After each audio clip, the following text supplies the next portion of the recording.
tonight's featured poet, the poet Suspicious.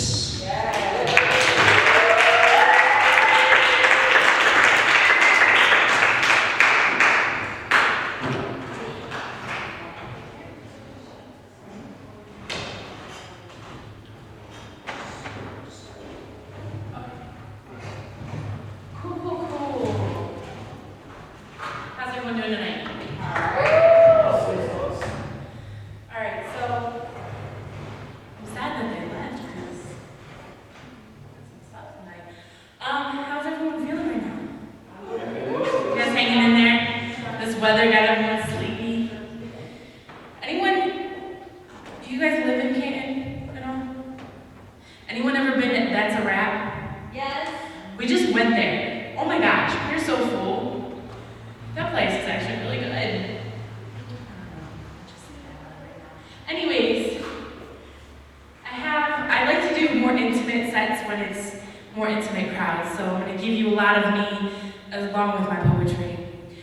And at dinner, we kind of randomly set my set list. So this first poem was written for a good friend of mine.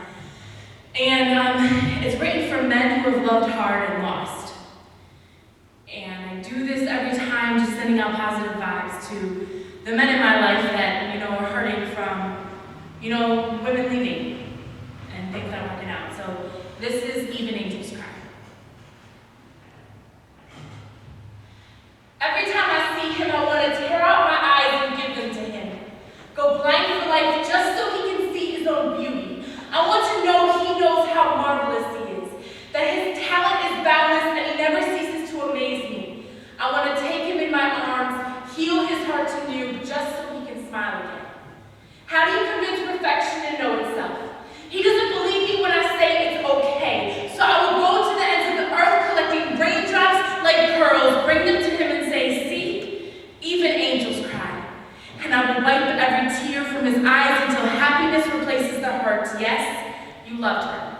Yes, she gave up, but that just means God is taking you somewhere she isn't meant to go, and the cross you chose to bear is a reminder that life isn't always going to be perfect no matter how much you sacrifice. I'll remind you that 24 hours has come and gone and we're still drawing breath. It's going to hurt you to no end, and life goes on. But I know that's not what he wants to hear right now.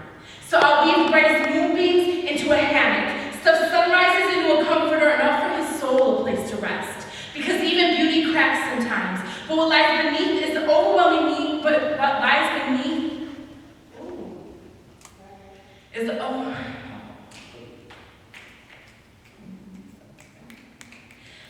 because even beauty cracks sometimes. And what lies beneath is forever. It's the overwhelming need to preserve him, to know he's going to be around to continue sharing his words, not afraid to admit he's a better poet now than I'll ever be. The world needs him more than it ever needed me. Didn't you know it was his name God wrote in the palm of his hand? Ask me how I know. And I'll tell you the inner state of my sixth chakra opened up to say I know. It's meditation ringing out I see above all. I'll say God told me, saying wait till you hear, and I did.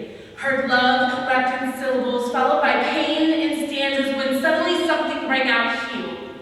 So that's what I'll attempt to do, in any form he needs, in any way that he needs, because right now his soul is in torment, and beautiful doesn't see his own wings. The world isn't going to see it like me, but he's showing me the proof that sometimes even angels cry.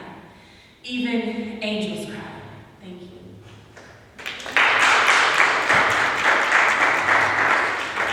I apologize. I don't know what's going on tonight. It's the rain. Blame the rain. Is everyone still here? Everyone okay?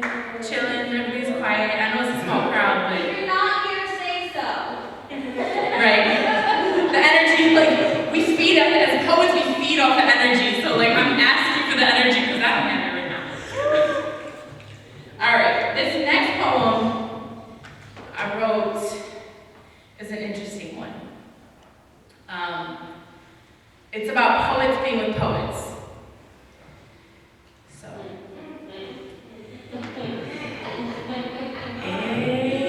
exactly. And I'm mad Akeem wasn't here to see this because he's been begging me to do this poem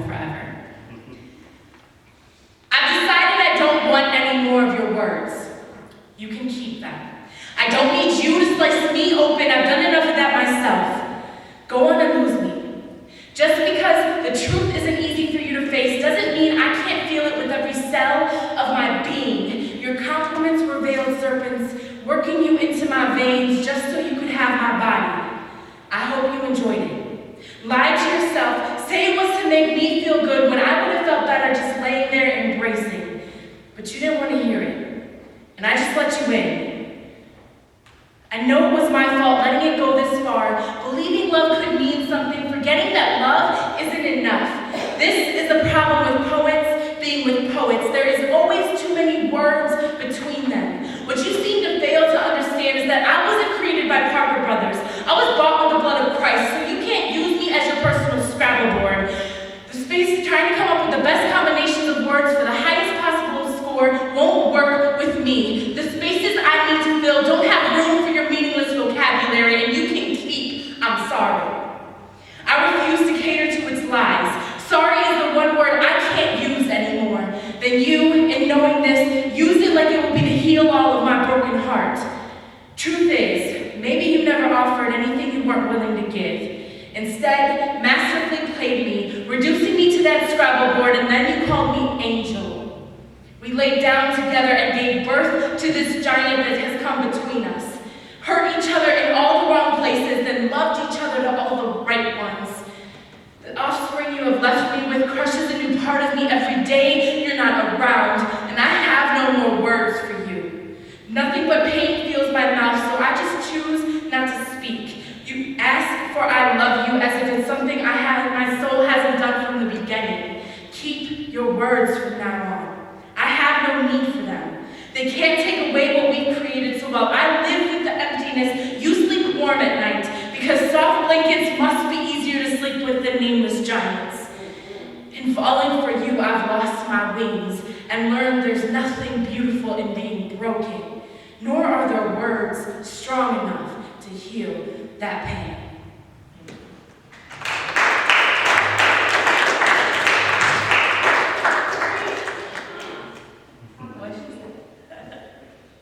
Yeah. Anyone ever been with a poet? Trouble. Especially if you're an artist. Artists with other artists is hard, because you got too much creativity in one space. You just end up wanting to kill each other. But sometimes it works out. Sometimes you find perfect compliments. Eris. She just did this feature on Wednesday that rocked the house. And it was so beautiful. It was so beautiful. This next piece has been asked for years. And it needs no introduction. She wants a poem. Just to feel like I care about her. Doesn't know words can't do us justice. She's the person I want to be closest to in the whole world. When I was born, a part of my spirit broke off, waited for her to retrieve it, and 18 months later she did just that, completing me in this world. And maybe she doesn't feel it, but she's also the person I've hurt the most. Taught her things no child should ever learn, stopped being big sister when I descended into my own personal hell, and left her to fend for herself. If there's anything in this life I take back, it's how I treated her. Wishing I could wipe the nightmares away like tears from her mind, replace every bad memory with starlight and smiles, be the role model I should have been rather than the bad example I was. Take all the fear and replace it with my arms. The beautiful woman she's become astounds me every day. Loving me, leaving me endlessly thankful that she turned out better than me. She was the one standing outside bathroom doors for the hours I would lock myself in, screaming, crying, and spilling blood, she knowing but never fully understanding, loving me regardless. Amazing me that a love could be so strong. We still fight, get on each other's nerves, but she's the person I call first, in joy or sorrow. The person I love the most. The one who can talk me away from ledges and inspire me to be better. There's so much I wish I could give her, but so little that I actually can. She wanted a poem, to feel like I care about her, never realizing a poem can never make it right. I can't take back introducing you to your compulsion, feeling like if it wasn't for me, you'd never think to pull. That guilt, I'll carry forever. You were always the star child, the hero of the family, but I wonder if you know that you always inspired me, and I wish we could have been better to each other. I feel like the years have brought age, but also distance. You'd rather be closer to anyone but me. And I should have treated you like the precious gem you are. I only hope that one day you can forgive me. Heaven, you hold the beauty I've worked all my life to achieve. You can't let anyone tell you that you are anything less than perfect. And you should know, the only reason I know God loves me so much is because he gave me a sister like you.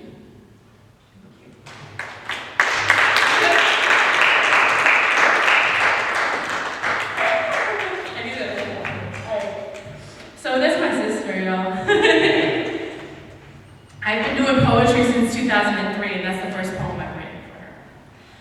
So, yeah. My mom got two right off, but Heather's been waiting for a while, so that's what it is. This next piece I wrote, is anyone familiar with Eve Ensler's The Vagina Monologues? Yes. After, let's see, I've seen it maybe once, and then I saw Eris perform in it. And after that, I decided to do this poem once I got her book and read it. And in the back, she has a list of statistics. And so this is the poem that came out of it, and it's kind of like a signature piece for me now because it does reach so many people. And I just did this poem in front of over 100 plus inmates at Trumbull Correctional Institute, which in all probability, a couple of them were in there for rape. So this is My Room is a Battlefield. And it's on, I want to be right if I didn't promote, but it's on the CD and in the chapbook. So if you guys want one afterwards, just come talk to me. My room is a battlefield. While war has been raging for centuries, we quietly walk away and forget about the silent victims. The humans who have been I'm sorry. Yes, let me start over. I know. I don't know why I'm so nervous. Okay. All right, are y'all still with me? Everybody's so quiet. Nobody's moving. Everybody's so moving. Thank you. It's been a while. I've been hiding out. I haven't been doing poetry. I wrote my first poem in 17 months, like a month ago. Okay. My room is a battlefield. While war has been raging for centuries, we quietly lock away and forget about the silent victims. The people whom religion has recently forgotten. The humans who have been systematically victimized for being unfortunate enough to have an internal opening instead of the overestimated phallus. You really think it's about getting you to sleep with us, don't you? We are the vessels that give birth to generations. We are the ones who will lift you up from your lowest points. We are the ones who will love you unconditionally and give of ourselves to make you happy, yet we are the first to be forgotten. I once heard the statistic that 1 in 4 women will be sexually assaulted before the age of 25. Imagine what it's like to be in multiple groups of women, where that statistic is flipped. 3 out of 4. Raped, molested, assaulted, and I really wish such ugly words didn't exist, but if we continue to brush away the problem, it never gets fixed. Over in Europe, in 1993, particularly Bosnia, they took women to rape camps for the crime of being female. 20 to 70,000 women subjected to broomsticks, bottles, guns, as well as soldiers' penises, repeatedly violating the women. And they called it a tactic of war. Can you only imagine what's happening in our war? In the US alone, over 500,000 women are sexually assaulted each year, and that is only what's reported. My womb is a battlefield, and women are losing in it across the globe. Men use their strength and weapons to take us whenever they like, because that's what women are there for, right? For every one man that respects us, there are 100 or more that abuse us, use us, and leave us to clean up the messes they leave behind. And yes, I am hurt, bitter, and angry, because with as much confidence and progress I have within my sexuality, I continuously struggle with the question of when and how did I allow one man to make me a statistic. One to be raped before the age of 25, one to contract an STD before the age of 19, one outside of 500,000 in the year 2003, and because of fear for him, I remain silent. His act reduced to his name, but the memory remains, and I wrestle even more with the knowledge that too many of my sisters, too many of my closest friends fit those statistics and worse. So men, next time you are trusted enough with the pleasure of making love to a woman, even your own wives, understand you are about to enter hallowed ground.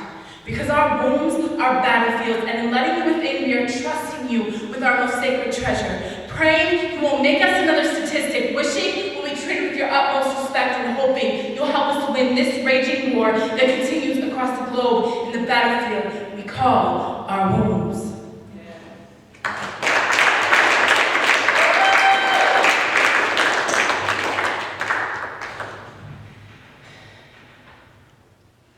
I had the pleasure of going to Hawaii for poetry.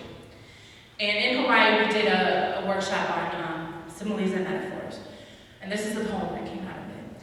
This is entitled War Games, and this has never been said on the mic before. My body is foreign soil. Like U.S. militia touching Iraq for the first time, bombs were never supposed to land here. Yet your kisses came on suicide missions to try to break through my skin, driving your Black Hawk into runways it was never made to invade, but my harbor opened for you. Gave you the ample area you needed to build your base. I held you inside of me. Gave you an opening that would tighten around you, almost making you lose your mission, your vision. Saw sweat-made parachuters land on my skin. We were never built for war. Yet here we are, using AK-47s to send bullets made of words straight into each other's psyches. You held me, strapped to you like a bomb jacket, played with my strings to see which would make me blow, found the right one, and stashed it in your arsenal for later. I built a bomb shelter over my heart. It was clever to distract me with carrier pigeons while you discovered its weak point, shattered it with cryptic messages that never carried anything of value. You sunk your battleship so deep within me so that even if I tried, I could never forget you. War remnants buried so deep in my soul, no amount of saltwater tears could begin to erode them. I love you, battle cries never penetrated you deep enough. You wanted happiness too, something my war-torn heart and emotions couldn't give you. But don't forget, even though it's long been expelled from my body, the scars from you planting your flag still reside in my uterus. I always hated war. I ignored the spies, I ignored the information that came from spies on both sides. I wanted to give you the benefit of the doubt. Loved you blindly, even after you made my heart a war zone. Didn't know I'd be the only one picking up pieces. My body was a minefield you took pleasure in making explode. Your fingertips found formations I didn't even know existed. But I figured you were worth the battle scars. I didn't know I'd be the only one picking up pieces. I was never built for war. I fought the battles for your heart anyway. But now I'm learning what it's like to be a refugee since you went home and abandoned me.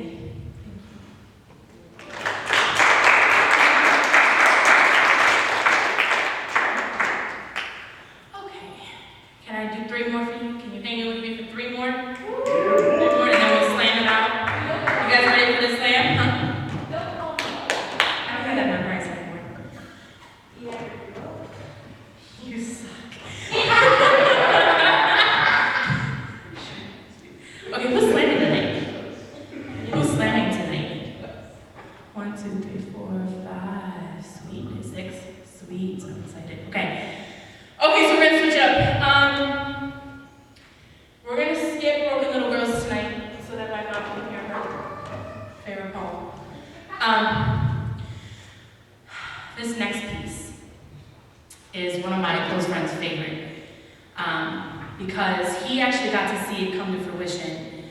My dad had never seen me perform, and I did this feature in CSU, and this piece was in it. It was about my father, and it was the hardest thing to ever do because this is the first time he's seeing me perform and he has to listen to this poem about himself.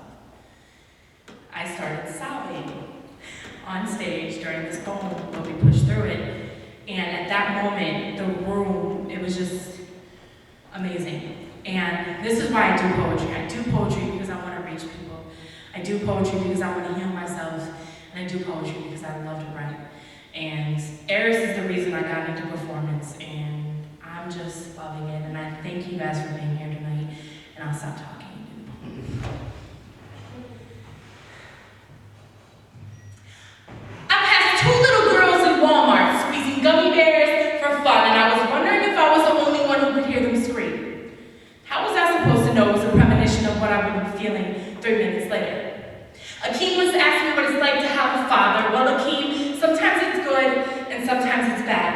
Sometimes you find a common ground, and sometimes you have to watch your mother's soul crush under the weight of his anger in the blink of an eye. I was a 7-year-old girl again.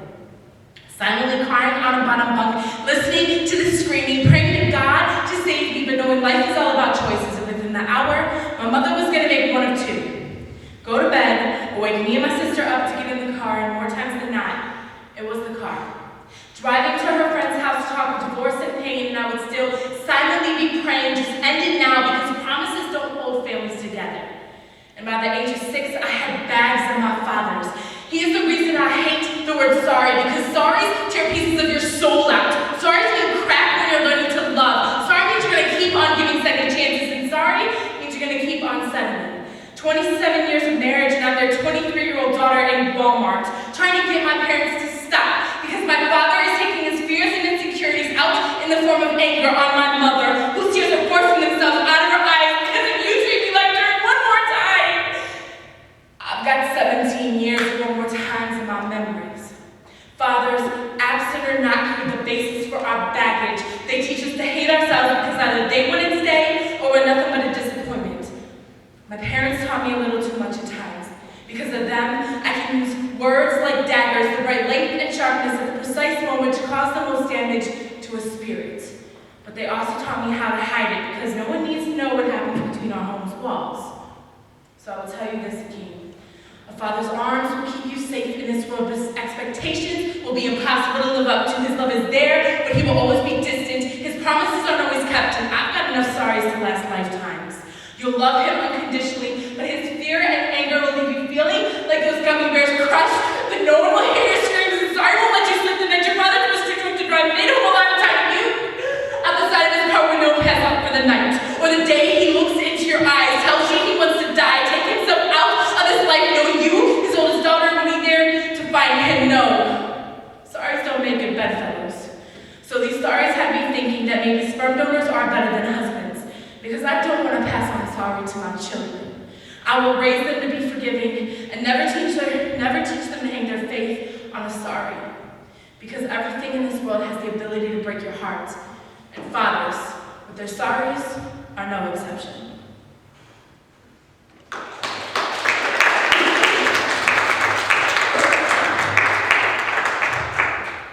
Okay.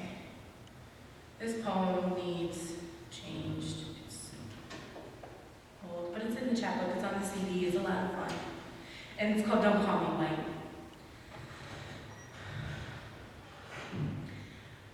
Don't call me white. Don't deny me color in my life. Don't lump me together with the people even you don't understand. Don't call me white. Call me bitch. Compliment me with the words you use in hate, because yes, I know I am a being in total control of herself, but don't call me white. Call me fire, knowing you feel the heat from the passion I hold within. Let it burn you to know that I have scales, but don't call me white. Call me life, from the power of the womb I hold within to the beauty that overpowers, because I am woman, but don't call me white. Call me wrong, even though I believe I will never get an abortion. I am pro-choice. Even though I love men for myself, I am a GLBTQ ally. And just because you don't agree with me, call me wrong, but don't call me white. Don't put me in with those evils that kept your people down. Don't call me white. Understand that my ancestors were also oppressed, stuffed behind barbed wire gates and overcrowded barracks, forced to harden hands, working for an insane evil, families split apart, oppressed for being immigrants, escaping to the U.S. of God-given A, unsure of what would happen, forced to work penny and nickel jobs, yeah, but they weren't being called white, but foreigner, Polak, or Jones, Collins, or Smith. Evils that replace names unpronounceable. Don't deny me the parts of my spirit that take share of the spirits of the long-standing African queens, or the love that I share with those I call sisters. Call me bitch, call me fire, call me love, strength, happiness, beauty, life, woman, or call me. You got your pens and pencils? SKRZYPIEC. Yes, call me Skrzypiec, but don't call me white.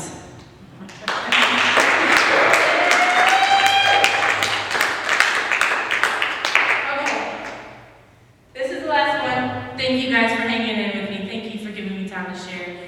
Get up here and do this. This is the poem that broke my writer's block. This is called Chance. Here's the thing. I know asking you to give me a chance can seem unthinkable, a little forward, and maybe even funny, because everyone knows girls like me never meet princes. Instead, we learn very early on fairy tales don't exist. Happy endings only happen for girls the size of tree branches instead of trunks. Beauty to most men is a very outward thing, and evil lies less in stepmothers and more in the friends that claim to be true. Even though I tried really, really hard not to fall, when you grabbed my arm, something switched.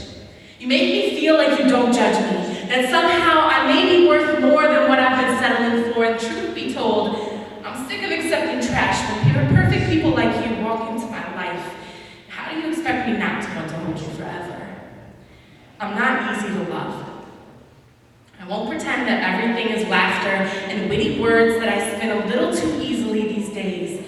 I wrestle with pain nightly, singing the lullabies of numbness to put it to rest. I get angry for no valid reason. Sometimes my head loses control. I don't always make sense that I'm actually very hard to keep loving. I cry often. A lot of times because there's nowhere else to contain the emotions I'm capable of, and can be very difficult when things don't go right. I can't pretend that every day I wake up with a smile that outshines the sun, but sometimes I do. I love intensely, live for intriguing conversation, and somehow, along the way, I've developed a smile and eye combination that can be deadly. I love to laugh. I'm honest, insightful, I know the art of compromise, and I'd be willing to learn you like the inside of my right wrist. I'll tell you all my secrets, trust you, and do everything I could to make every day more of an adventure than an obligation, reminding you that tree trunks don't break as easily as branches, and we know how to grow stable roots. I was thoroughly convinced men like you don't exist, and knowing you, I can never go back to thinking they don't. I drive myself crazy with the thought of never standing a chance, so I'm asking you with this poem that you'll probably never see, I'll probably never read, your ears will never hear, but I'm praying it has the power to speak volumes that will last longer than fairy tales. I don't have magic spells, guarding dragons, or complicated wishes. I'm just a woman with her heart resting in the nape of her neck, believing in the possibility that when good people finally do get together, even death cannot stop true love. Thank you all very much.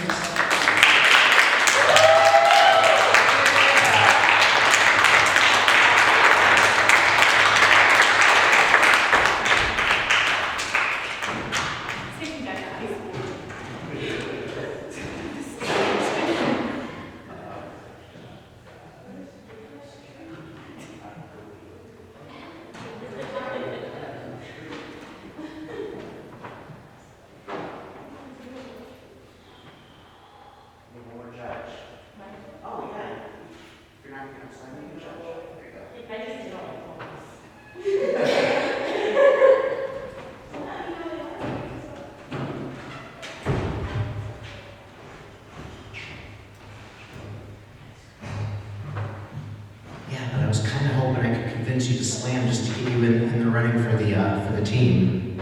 I can't get enough time off work.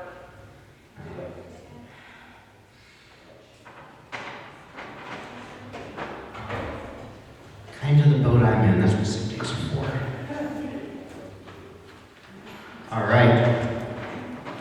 Let's get another round of applause for Jessica.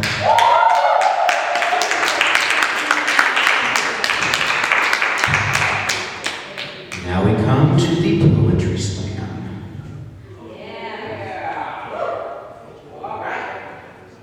We have 3 judges. Normally they do 5 and drop the top and lowest score, but because we don't quite have enough people to do 5, we're just going to have to do 3. Almost everybody here is signed up to compete. You can't judge if you're competing, so. 1 round. You have a 3-minute limit. If you go over, you lose points. You hit 10 seconds over, that's a half point. You hit 20 seconds over, that's a full point. So on and so forth. That does give you a 10-second grace period, but hey, watch it. We have seen people who would have won lose, not even placing the top 3 because they ran in almost 5 minutes. So it happens. Must be an original piece. Goes without saying. And no props. No, bringing a cane up here and tap dancing or throwing your hat at the audience.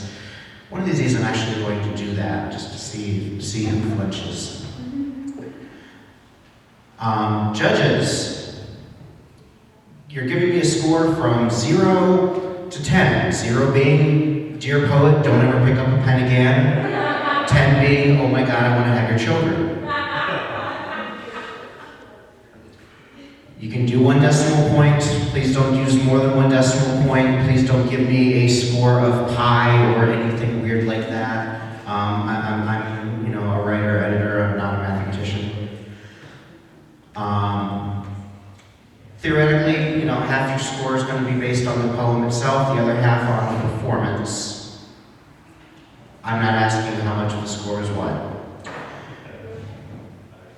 Judges, do not be swayed by audience applause, audience reaction. Do not be swayed. Audience, do your best to sway the judges. Got it? All right.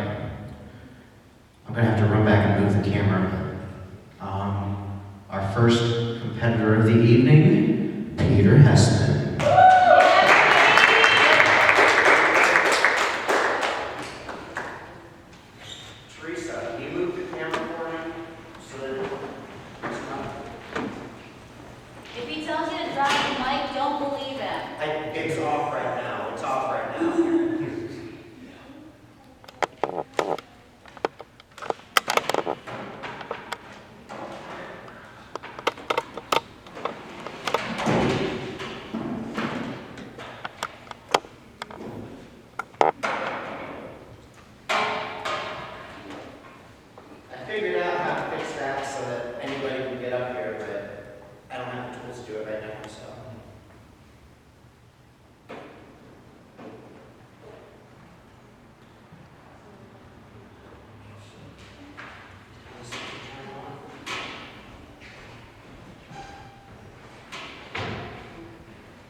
The voice of God.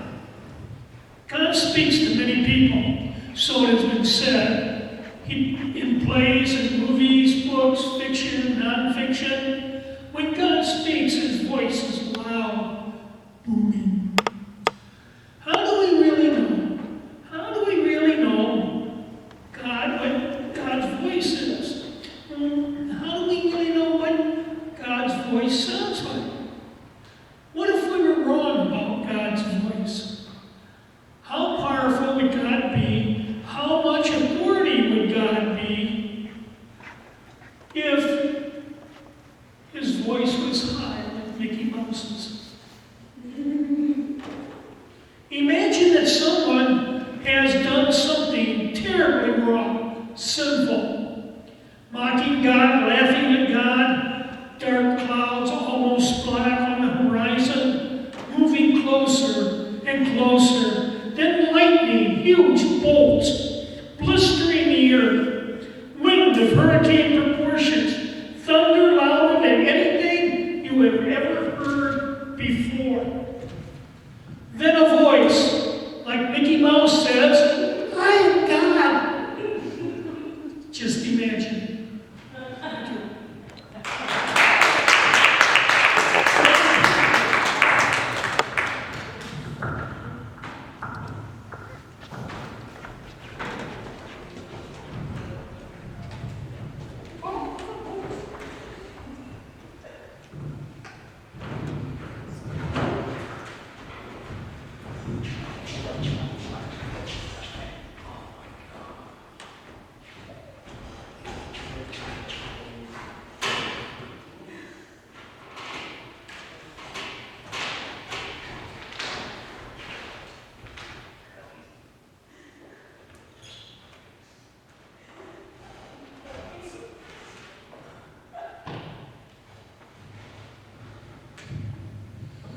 If we end up back in this video, I'll have to remember my wireless mics. I need to start using them anyway. All right, judges, let's get those scores up.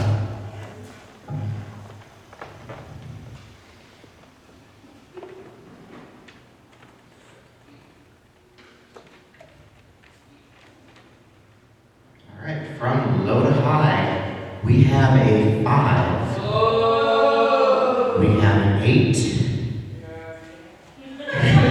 We have an 8.5. Let's get another round of applause for Peter.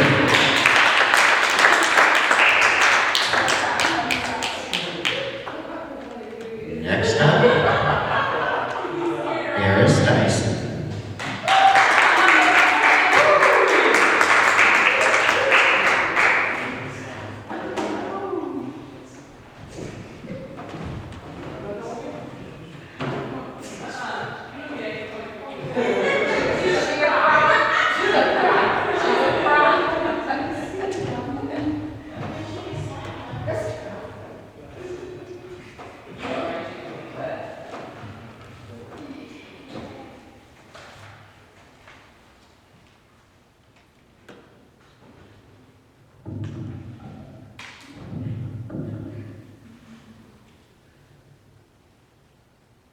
I've never liked the sound of a ticking clock. Each tick crawls over my skin. Each tock makes my heart murmur. Time wakes me in the middle of the night, attacking my womb, leaving writings on the wall. Every 28 days, the word bearing soaks into pads and tampons, if not for childbearing. What is the purpose of me? I've been trapped in an endometrial cell for 13 years and still no one calls me mommy. Iya, Umi, yeah. Daily I become less in love with being called woman. Being female gives you the equipment, giving birth makes you real. Each period bleeds failure. Breast full of purposelessness weans the child that will never happen. I've been on the longest conjugal visit, and all the sperm east of the Mississippi are incapable of passing my cervix. I fucked and screwed myself silly in pursuit of a little piece of legacy, and soon as I'm less sticky and alone, the ticking starts again. A race against the machine, a war to find my place in humanity, waiting for my abdomen to swell, in need of a chrysalis of content. Flutter from more than fear. Butter, I want to fly. Spread your wings. Let me feel tiny hands clutching my pinky finger. Make real my womanhood. These hips are more than dream catchers.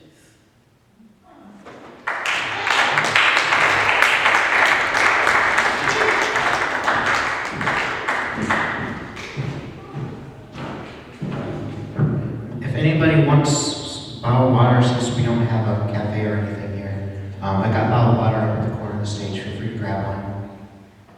All right, judges, let's get those scores up.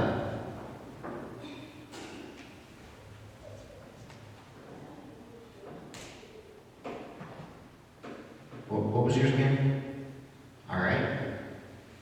From low to high, we have an 8, a 9, and a 9.8. Cheree, Eris.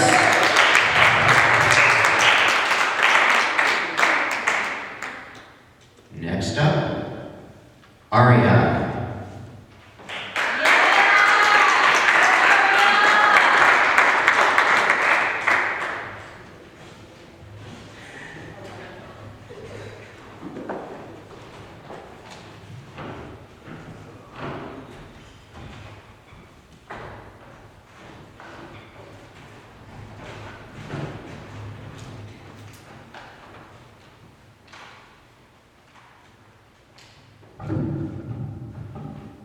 This poem is about people in their past lives. This poem is called You Remind Me of Someone I Knew. You remind me of someone I knew. Once upon a time, in a different life. Someone who died and came back to me as a lion tamer in a circus that came to town when I was old. I said to him, you remind me of someone I used to know when I was young and foolish and tampered with things that shouldn't be. Yes, you remind me of someone I used to know. A soldier, I think, of sorts. Although the bravery was only physical, I said to the lion tamer.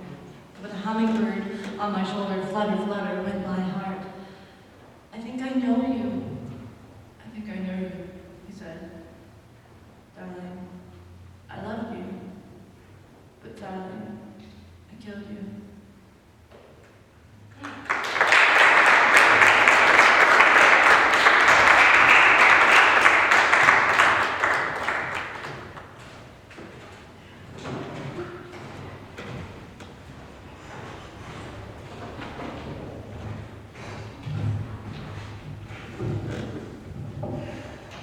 All right, judges.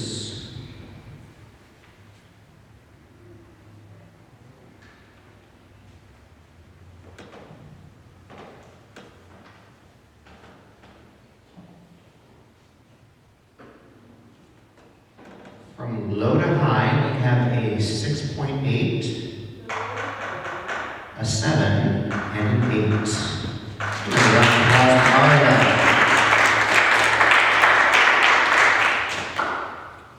Next up, Arianna Cheree.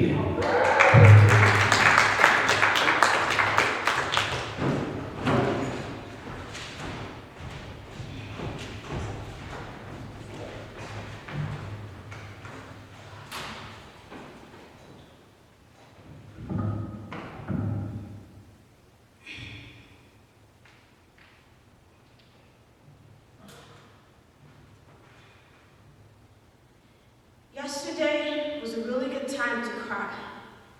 The sky was full of itself. Smelling the sorrow in the air, I ran. I didn't want the grief to catch up with me. But misery can be persistent when it wants to at times. When hearts grow jealous of each other, and gloom develops an obsession with your joy, you learn to detach yourself, always to the point of going missing. Dalen, I would like to invite you to my inner monologue. There is only one seat. Leather stitched with your initials on it, you have stripped me of my senses. Every time we made love, you threw compliments at me like dollar bills, took blasphemy, and your kisses like a man fully satisfied. Watching my security flay itself away, but you never expected to expose old scabs, beautiful. A word so contaminated with Russian roulette games going in motion. Dalen, beautiful. See, it doesn't feel so good when aiming at you now, does it? I love you. My smile is in a maniacal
Low to high, we have a 7.9, an 8.9, and a 9.2. Let's give another round of applause for Arianna. Next up, T.M. Göttl.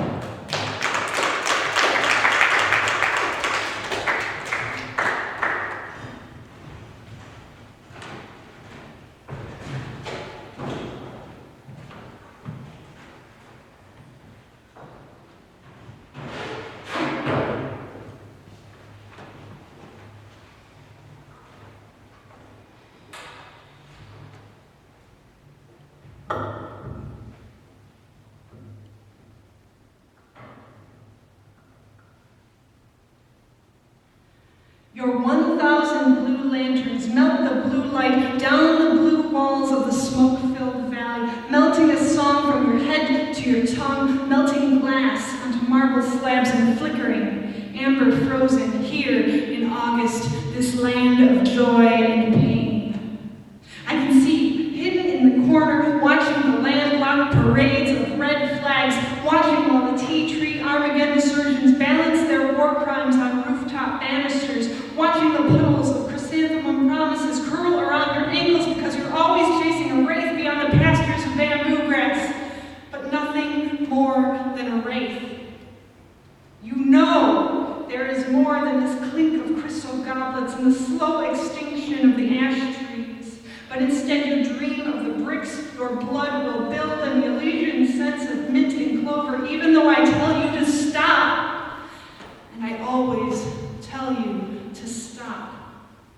So I write this song for you, this tiny prayer that the mud will shed the scales from your eyes while God blinks across his sunset horizon in an eye-level conversation. I pray that your reckless hills of lavender, thistle, and tiger lilies will roll the monster visions, all teeth and claws and eyes with slits of coal, back into the circle-cut windows, back into the basements of pewter-faced politicians, back into the lead of lampshades and broken flutes. And I sing this song to summon the flocks of paper starlings, and I sing to worship with the rabbits in the holy walls of copper, and I sing this song for the parchment emptiness, the perforating needles carving names in scripture in the nocturnal air, and I sing this song for you.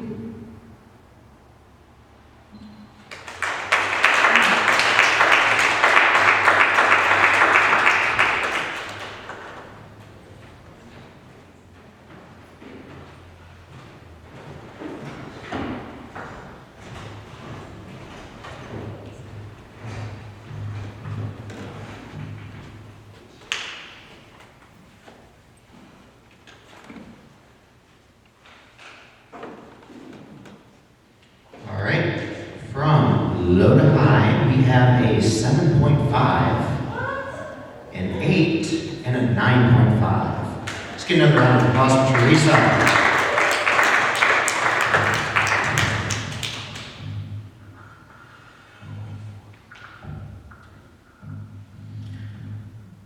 Next competitor of the evening, Skylark.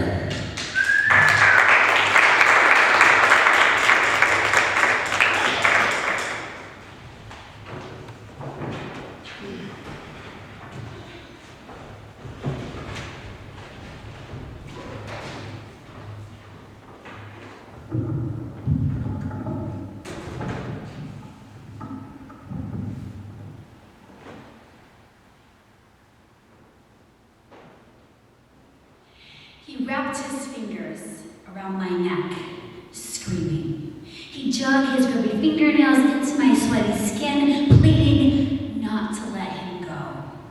The desperate outburst from the 1.5-year-old child in my arms erupted because he glimpsed his mother, who he believed to be abusing him or looking the other way while someone else did. The belt mark, oh the belt mark, raised welts on the boy's back in the cruel outline of a legitimate buckle. Luis arrived to the daycare as a new admission that morning, and on the first diaper change, my coworker discovered the bruising. He slept on my lap most of the day. He should have that much time to be safe. Tranquilo. In Bolivia, Children's Services does very little. They place abandoned children in orfanatos and not much else. The daycare director said she would meet with the mother that afternoon. 1, 2, 3, 4 o'clock. The hours never marched forward so fast before. Beep! Le toca Luis. The intercom summons I dreaded all day. Bailamos! Urged the Santa Cruz sunbeams. Let's dance and we will soothe his pain. I contemplated taking a circuitous route to the office in the implausible hope that a minute more away from his mother would amount to something. But I just walked slowly. When Luis saw his mother, he clung to my neck and began to wail. I froze. Mi Dios, what daily terrors has she been serving him? All the other kids run happily to their parents.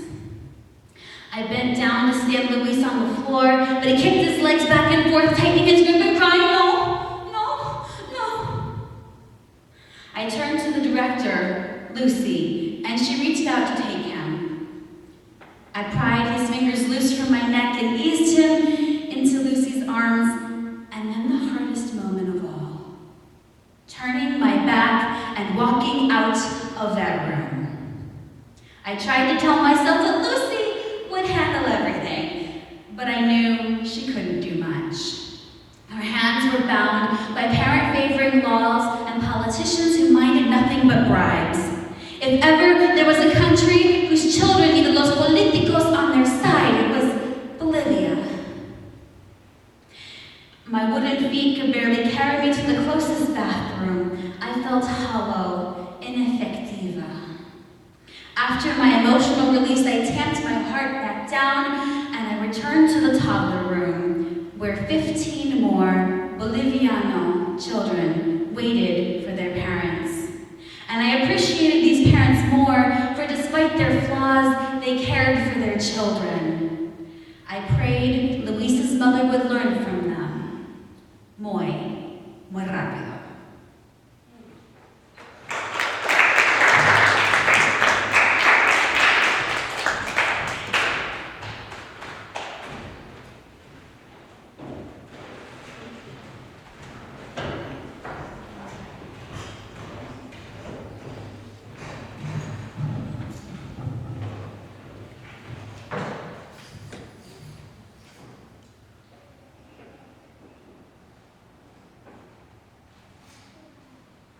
All right, from low to high, we have a 7, an 8.9, and a 9. Let's give it up for Skylark. Our final competitor of the evening, a man called Plush.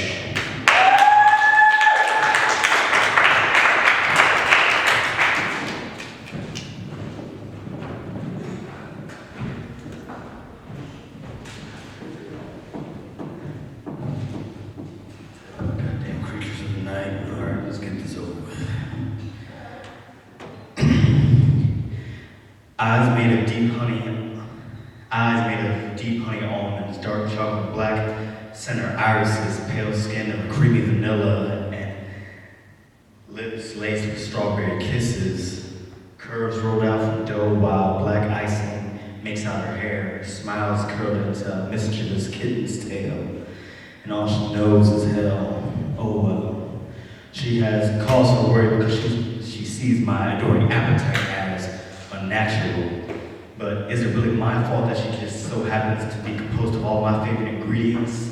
Smooth whipped cream coolness, nutty smarts, soft chunks, and a drop of something bitter yet so sweet. What's that ingredient? It's a secret. She's afraid that if she lets me further into the back of the kitchen, I'll become afflicted, addicted. Too bad honey doesn't know I'm already afflicted, but the moment I realized it, I had to dismiss it. She couldn't handle the idea of another being drawn into her, so she wrote me a warning in pasting that if I read more into her layers, my taste buds will be intoxicated with decadence, but I have love for my lady, Miss Danger. And the thrill is sweet, and the thrill gives my palate chills, and the thrill is sweet enough to kill, because all my reasoning's been dead since I took the cake out of the oven and dug in. Mind you, all I've had is an accidental sample, and even that, she's afraid I can't handle, because she feels like a Valentine's Day cake. Everybody else wants a piece except for the one she wants the most. Ravenous junkyard dogs who get in just to see her smile, devouring until there's nothing left, not even a crust or cookies crumbs. So to spare her the fate of being just desserts, I promise, swear now to her, I vow to her, I'll only help myself to a small taste, not just for her sake, but for my own sanity as well, because I know the rising lava of milk between her legs will rise and draw me in.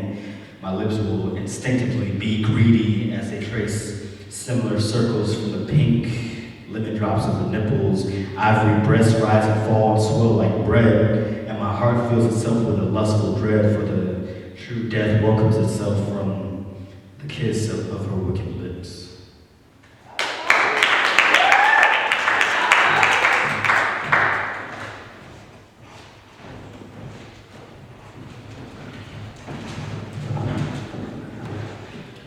All right, judges.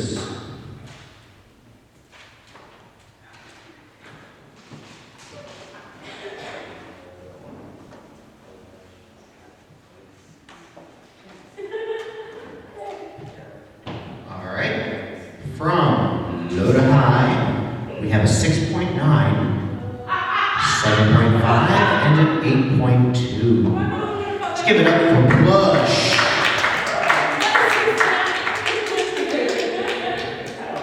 One moment, math time, math time, math time, math time.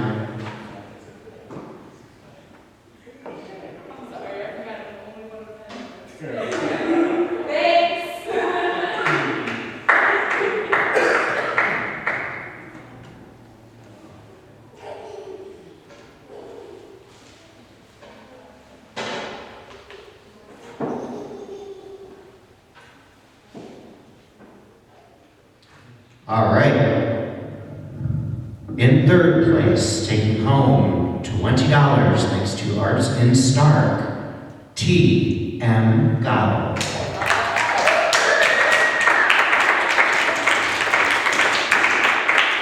In second place, taking home $30 thanks to Arts in Stark, Arianna Cheree.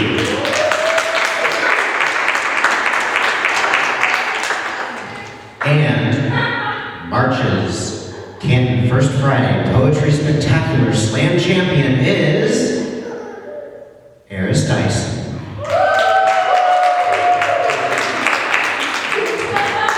And again, first place is $50 thanks to Arts and Stark. Thank you to Arts and Stark for putting us up with the venue in the last minute when our newest normal location became unavailable due to big art festival taking place in the area tonight and tomorrow. Tomorrow, maybe tomorrow. Yep, this works. Hello to anybody watching this. If I ever figure out how to get the recorded video posted on Ustream, or maybe I'll figure out a way to do it on YouTube. I don't know. I'll figure out some way to get this on the internet. Next month, April 6th. We should be back at Cable Hall. As far as I know, we will be at Cable Hall. I have not heard otherwise that we will not be at Cable Hall. Worst case scenario, we end up back here. I can live with that. April 6th, Canton's First Friday Poetry Spectacular. Our feature will be Marilyn Oliveras de Ortiz with the Folkloric Dance Ensemble. I know I'm going to pronounce this wrong. Menasique. Skylark will correct me on this later. She's fluent in Espanol. I carried a D average in 1 year of freshman Spanish, so sorry. Also here in Canton, on the fourth Tuesday of every month, we have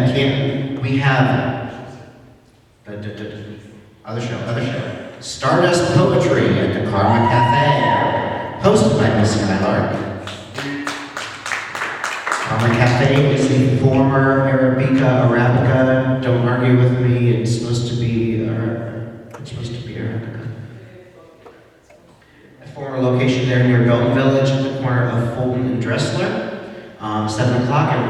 fourth Tuesday. Really awesome cafe. I highly recommend. Even if you can't make, if you're just in Canton, you know, stop there for a bagel and a coffee. It's a great place. Please buy chapbooks. That's how I'm affording to do anything right now with poetry. Anybody watching at home? Boutique.poetshaven.com, nifty new online store. Several of the people you heard tonight, including tonight's feature, have material available there. I am selling more than just Poets Haven published books. And anybody that's interested in possibly getting your books or CDs or other published materials available for sale there, talk to me. Thank you all. Have a wonderful night.